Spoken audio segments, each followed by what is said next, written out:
अस्सलाम वालेकुम dear student, I hope कि आप सब खैरियत से होंगे। आज हम लोगों ने एक्सरसाइज नंबर 1.2 का क्वेश्चन नंबर 3 करना है।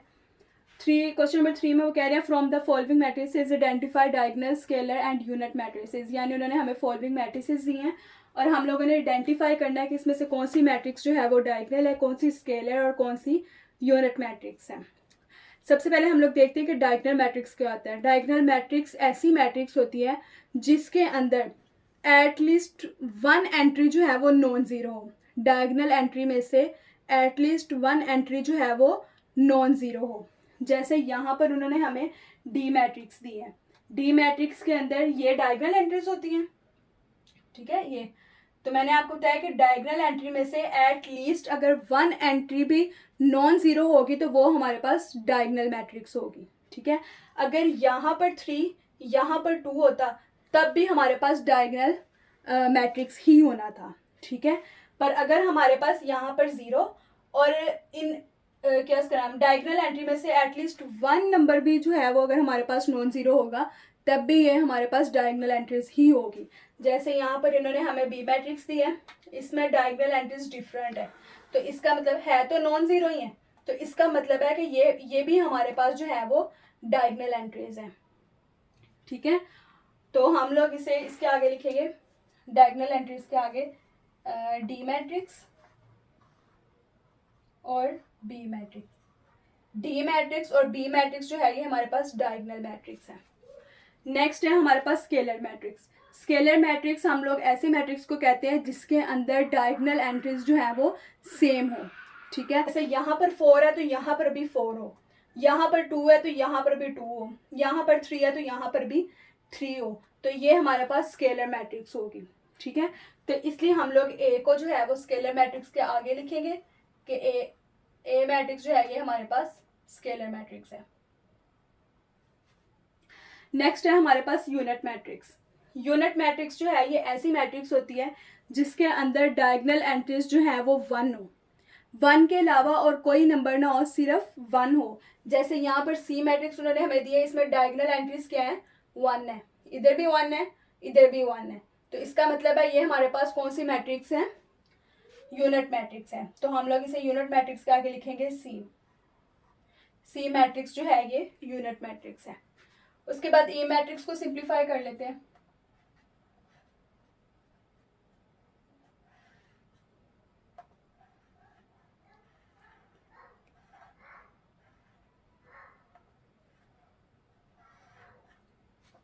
अब देखें ये हमारे पास स्केलर मैट्रिक्स है, क्योंकि मैंने आपको बताया था कि स्केलर मैट्रिक्स जो है ये ऐसी मैट्रिक्स होती हैं जिसमें डायगोनल एंट्रीज जो हैं वो सेम हो, ठीक है। इसमें डायगोनल एंट्रीज सेम है तो इसका मतलब है ये हमारे पास कौन सी मैट्रिक्स है, स्केलर मैट्रिक्स है। उसके बाद ये हमारे पास डायगोनल मैट्रिक्स भी है, क्योंकि डायगोनल मैट्रिक्स मैंने आपको बताया था कि डायगोनल मैट्रिक्स ऐसी मैट्रिक्स को कहते हैं जिसके अंदर diagonal entries at least one non zero हो, ठीक है। पर इसके अंदर अगर हमारे पास डायगोनल एंट्रीज जो है वो दोनों नॉन ज़ीरो हो, जैसे इधर 2 है इधर 2 है, ये दोनों नॉन ज़ीरो है, तो तब भी ये हमारे पास डायगोनल मैट्रिक्स होगी। और अगर इधर 0 हो, इधर जो है वो नॉन ज़ीरो हो, कोई डिजिट हो, जैसे इधर 0 हो इधर 2 हो, या इधर 0 हो इधर 2 हो, तो इसका मतलब है कि तब भी ये हमारे पास डायगोनल मैट्रिक्स है। अब ये भी हमारे पास डायगोनल मैट्रिक्स है क्योंकि इसकी जो डायगोनल एंट्रीज जो है वो नॉन ज़ीरो है, तो हम लोग इसे डायगोनल मैट्रिक्स के आगे लिखेंगे। उसके बाद ए मैट्रिक्स भी हमारे पास डायगोनल मैट्रिक्स है, क्योंकि मैंने आपको बताया था कि डायगोनल मैट्रिक्स के अंदर डायगोनल एंट्रीज जो है वो नॉन ज़ीरो होनी चाहिए, तो इसे भी हम लोग डायगोनल मैट्रिक्स के आगे लिखेंगे। नेक्स्ट हमारे पास ये है, इसके अंदर भी हमारे पास जो डायगोनल एंट्रीज है वो हमारे पास नॉन ज़ीरो है, तो इसका मतलब है ये भी हमारे पास डायगोनल मैट्रिक्स है। नेक्स्ट है हमारे पास क्वेश्चन नंबर 4। क्वेश्चन नंबर 4 के अंदर कह रहे हैं find negative of matrices A B C D and E when. यानी उन्होंने हमें मैट्रिसेस दी हैं और हम लोगों ने इसके नेगेटिव मैट्रिसेस जो है वो फाइंड करने हैं। नेगेटिव मैट्रिसेस फाइंड करने के लिए सिंपली हम लोग क्या करते हैं, जैसे ये हमारे पास ए मैट्रिक्स है तो हम लोग ए के साथ माइनस लगाएंगे क्योंकि हम लोगों ने नेगेटिव मैट्रिसेस फाइंड करनी है। जो पॉजिटिव नंबर होगा उसे नेगेटिव नंबर में चेंज कर दे, सॉरी, जो पॉजिटिव साइन होगा नंबर के साथ उसे नेगेटिव साइन में चेंज कर देंगे, और जो नेगेटिव साइन होगा नंबर के साथ उसे पॉजिटिव साइन में चेंज कर देंगे। जैसे यहाँ पर 1 के साथ कुछ भी नहीं है, जिस नंबर के साथ कुछ नहीं होता उसके साथ प्लस होता है, तो हम क्या करेंगे कि इसे माइनस में चेंज कर देंगे। 0, ये माइनस का था तो ये प्लस का हो जाएगा।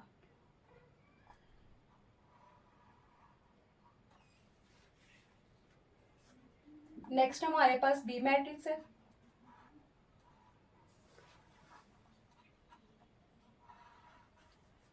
ये प्लस का 3 है, ये माइनस का 3 हो जाएगा, ये माइनस का है, ये प्लस का 1। प्लस हम लोग नहीं लगाते क्योंकि जिस नंबर के साथ कुछ नहीं होता उसके साथ प्लस ही होता है। 2 के साथ प्लस है तो हम लोग इसे माइनस में चेंज कर देंगे, ये भी माइनस में चेंज हो जाएगा। नेक्स्ट हमारे पास माइनस सी।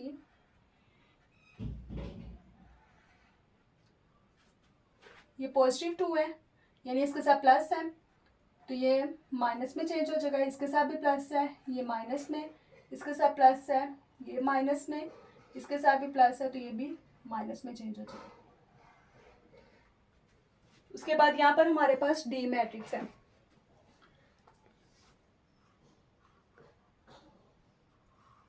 ये माइनस का 3 है, इसे प्लस का 3 कर देंगे। ये प्लस का 2 है, इसे माइनस का, ये माइनस का, इसे प्लस का, ये प्लस का तो इसे माइनस का 5।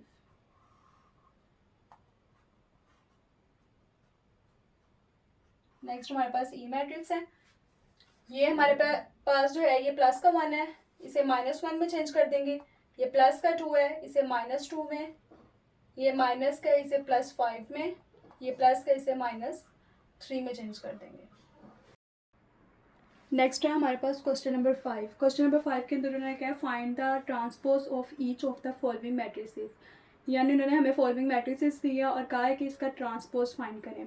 ट्रांसपोज हम लोग कहते हैं कॉलम्स को रो में चेंज करना और रो को कॉलम्स में चेंज करना। यानी अगर हमारे पास एक मैट्रिक्स है वो कॉलम है, कॉलम मैट्रिक्स है, ठीक है। अगर हम लोग उस कॉलम मैट्रिक्स को रो मैट्रिक्स में चेंज कर देते हैं, या हमारे पास अगर कोई रो मैट्रिक्स है तो हम उस रो मैट्रिक्स को कॉलम मैट्रिक्स के अंदर चेंज कर देते हैं, तो इसका मतलब है कि हमने उसका ट्रांसपोज लिया है। अब हम लोग क्वेश्चन सॉल्व करते हैं। जैसे कि यहाँ पर हमारे पास ए मैट्रिक्स है, इसका ट्रांसपोज लेते हैं। हम लोग इसे इस तरीके से लिखेंगे, ए का ट्रांसपोज 0 -1 सॉरी -2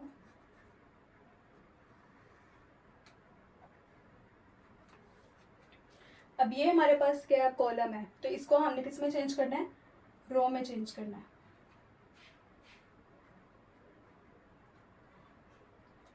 0 1 -2। नेक्स्ट है हमारे पास बी मैट्रिक्स। बी मैट्रिक्स का ट्रांसपोज लें।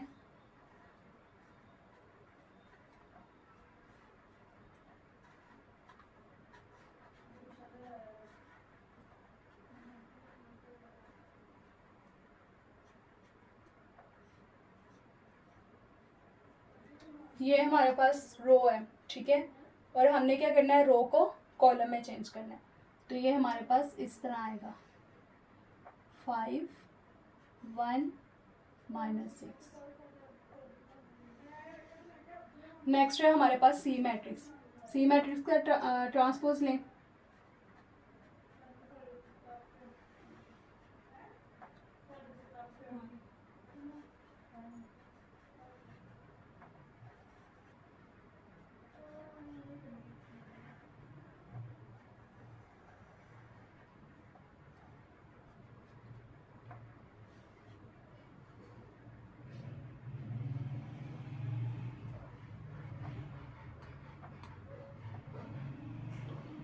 अब इसके अंदर हमारे पास 2 कॉलम्स हैं। सबसे पहले हम लोग फर्स्ट कॉलम को रो में चेंज करेंगे।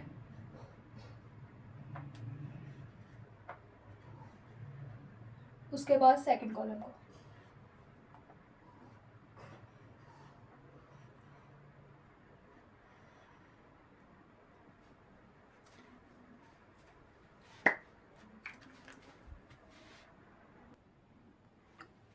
नेक्स्ट है हमारे पास डी मैट्रिक्स। डी मैट्रिक्स का ट्रांसपोज लेते हैं।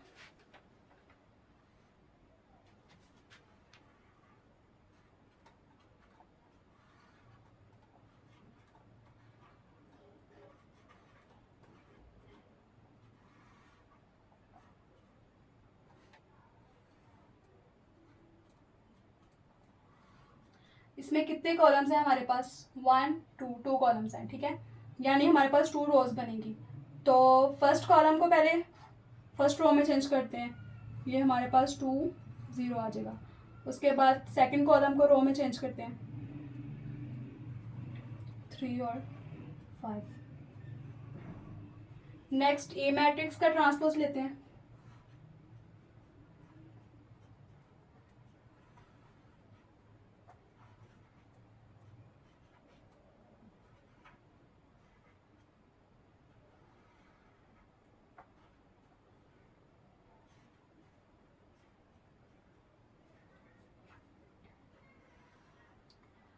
फर्स्ट कॉलम इसे हम रो में चेंज करेंगे, उसके बाद सेकंड कॉलम को रो में चेंज करेंगे। नेक्स्ट हमारे पास एफ मैट्रिक्स। एफ मैट्रिक्स का ट्रांसपोज लेते हैं।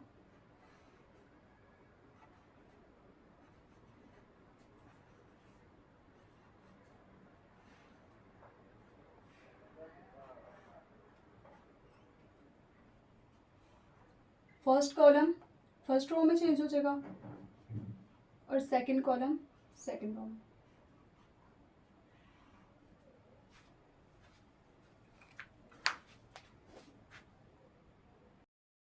नेक्स्ट है हमारे पास क्वेश्चन नंबर 6। क्वेश्चन नंबर 6 में उन्होंने क्या है, verify that if A is equal to 1 2 0 0 B is equal to 1 1 2 0 then, यानी हम लोगों ने वेरीफाई करना है कि लेफ्ट हैंड साइड जो है इज इक्वल टू है राइट हैंड साइड के।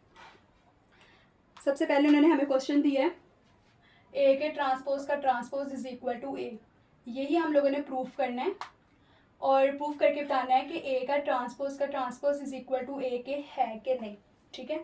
आइए इसे सॉल्व करते हैं और देखते हैं कि ये दोनों एक दूसरे के इक्वल हैं कि नहीं।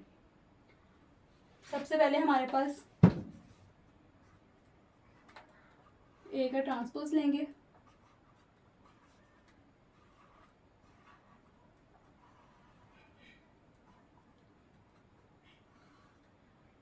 फर्स्ट कॉलम फर्स्ट रो में चेंज हो जाएगा, सेकंड कॉलम सेकंड रो में चेंज हो जाएगी। क्वेश्चन में हमें क्या किया कि हमने इसका डबल ट्रांसपोज लेना है, तो हम लोग इसका एक दफ़ा फिर से ट्रांसपोज लेंगे। फर्स्ट कॉलम फर्स्ट रो में चेंज हो जाएगा और सेकंड कॉलम सेकंड रो में।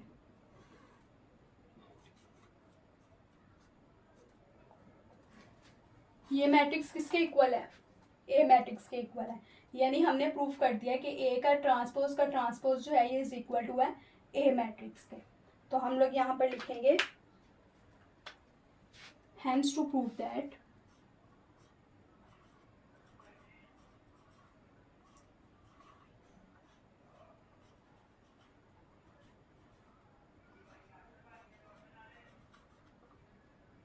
ए के ट्रांसपोज का ट्रांसपोज इज इक्वल टू है ए मैट्रिक्स के।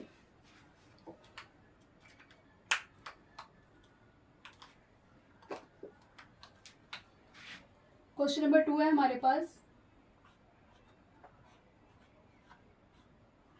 बी के ट्रांसपोज का transpose is equal to B, यानी उन्होंने हमें सेकंड क्वेश्चन दिया है और कहा है कि इसे भी वेरीफाई करें कि बी के ट्रांसपोज का transpose is equal to B के। तो हम लोग इसे सॉल्व करते हैं और देखते हैं कि ये दूसरे के इक्वल आता है कि नहीं। सबसे पहले हम लोग बी मैट्रिक्स का ट्रांसपोज लेंगे,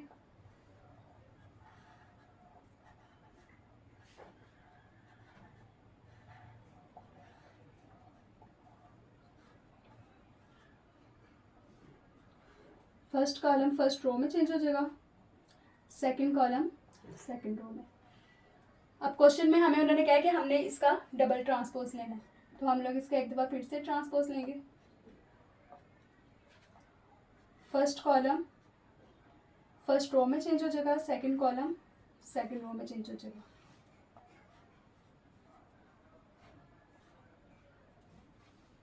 ये देखें, ये हमारे पास 1 1 2 0 1 1 2 0, ये किसकी मैट्रिक्स है? बी की मैट्रिक्स है, यानी ये मैट्रिक्स इज इक्वल टू है बी मैट्रिक्स के। ठीक है, तो इसका मतलब है कि हमने प्रूफ कर दिया कि बी के ट्रांसपोज का ट्रांसपोज इज इक्वल टू है बी मैट्रिक्स के। ठीक है, तो हम लोग यहाँ पे लिखेंगे hence to prove that